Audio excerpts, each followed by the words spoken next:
Hey everybody! Alright, this is your language arts lesson for Friday, March 27th. We're continuing to talk about verbs. Remember that a verb shows action. Something is happening when you're using a verb. You're doing a verb right now. You are watching and listening. Some of you might be sitting, or some of you might be jumping. I don't know what you're doing. You are breathing, blinking. You are currently doing lots of verbs. So we remember that when the action of the verb happens now, if something is happening now, we call it a present tense verb. So you know that you have past, present, and future. And so if something is happening now, it's in the present tense. Ooh, my hair.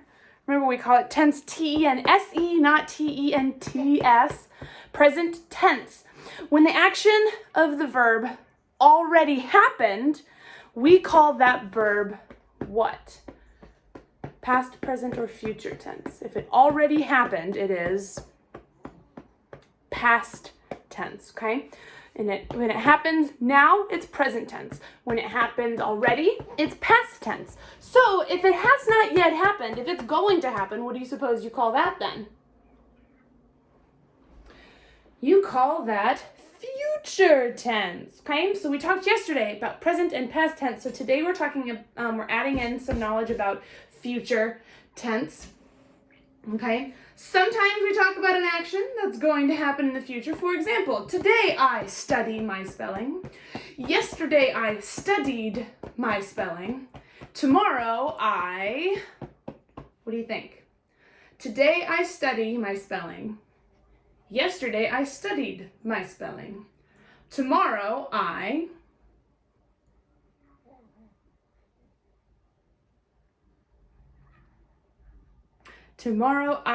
will study.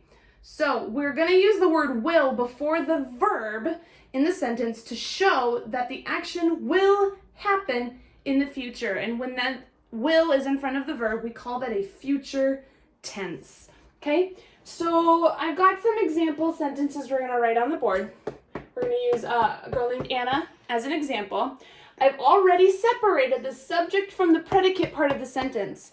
You may be able to tell from the board, but what part of the sentence, in what part of the sentence does the verb happen, the subject or the predicate? The predicate. Yes, you're right, it's the predicate. So, I want you to think of ways that you can fill in these blanks. Today, Anna. Tomorrow, yesterday, Anna. Tomorrow, Anna, blank. What do you think you can write there? Oh my.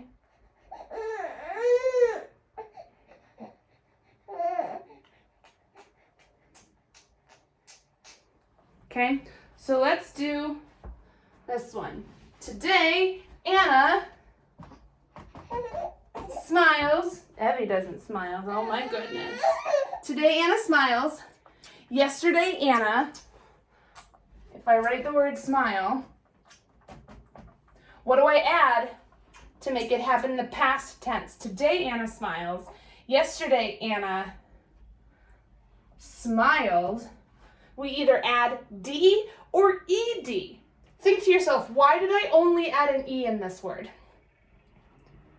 If I can add ED or D to make it past tense, why did I only add a D to this one? Because if I had added an ED, that's smileyed, and that's not a word. You can pretend that's a word all you want, but you will be wrong. So, yes, today Anna smiles. Yesterday Anna smiled. So tomorrow Anna will smile. That's how you know that it's going to happen. It has not yet happened, but it's going to because you have the word will in there. Okay? Alrighty. I want you to open up your language book, please, to page 85. You have 2 pages to do today, okay? But there is a fun part to it, I promise, all right? Page 85 in your language arts book. Woo! Page 85. Okay, at the top it says, look closely. Baby, looking at the board. Look closely. Verbs that tell about something that will happen are called future tense. The word will, you see that is italicized, it's a slanty word. The word will usually comes before a future tense verb. Verbs that tell us about something that happens now are called present tense. And verbs that tell us about something that already happened are called past tense. Here's examples. Yesterday we looked at our plants. Today we look at our plants. Tomorrow we will look at our plants. Okay? Think A, underline each future tense verb 2 times. Remember to underline the word will. So, number 1, tomorrow we will invite Graham to Bible club, said Mom. What are you going to underline twice in number 1? You're underlining the future tense verb 2 times. You're going to underline will invite. Don't forget to underline will. Will smile. It's part of telling you that it's a future tense. It's going to happen. So we will invite Graham to Bible club. Okay? Think A. That's what you're going to do all the way down through there. Remember B. Draw a line between the subject and predicate parts of the sentence. Draw 2 lines under the action verb in the predicate. This is remember B. So this is something that we've already covered. You're not underlining, my goodness. You are not underlining the subject. You are just underlining the predicate, the action verb twice.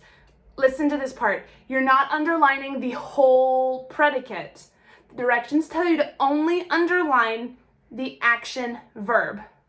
Okay? So separate the subject from the predicate, but then you're just underlining the action verb twice. So number 1, in Puerto Rico, scientists look through the largest telescope in the world.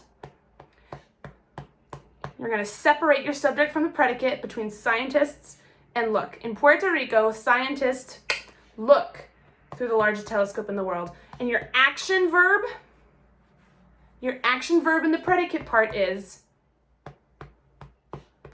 look. You're not going to underline look through the largest telescope in the world. You're only underlining the verb that you can do twice. So separate scientists and look, underline the word look twice. Okay? And then on Think C. Think C starts there. Use proofreader's marks to insert all necessary commas, end marks, and quotation marks. So think about this like your DOL. There's lots of changes to make, but you're only adding commas, end marks, so that's going to be like periods, question marks, exclamation points, commas, end marks, and quotation marks, okay, in that one sentence. Then, on the back side, page 86, fill in the blanks with good verbs to make a fun story. Be sure to use the correct verb tense. Last Saturday morning, Dad blank a big fish. What tense are you going to use? Past, present, or future? Last Saturday morning, Dad blank a big fish. Past tense. Last Saturday already happened. Mom said she would blank the fish. Okay. My big brother would not even blank the fish. Did you blank the fish? Would you believe that I offered to blank the fish? Our cat walked by and blank the fish. By Saturday night, we had all blank the fish. Okay? Be careful with your verb tenses. And then finally, at the end, it says draw a picture of the fun story you wrote. So, if we were in class right now, I would tell you that you have to do page 85 first. Then you'd go to the back and do page 86, and the last thing you would do is draw your picture. But since I'm not there, I suppose you can do what you want, but make sure you get both pages done today, okay? Alrighty, as always, if you have any questions, let me know on the dojo, or you can have your parents email me or text me or whatever needs to be done. Me or Mrs. Rasmussen, okay? We are always here to help you guys. All right, see you later.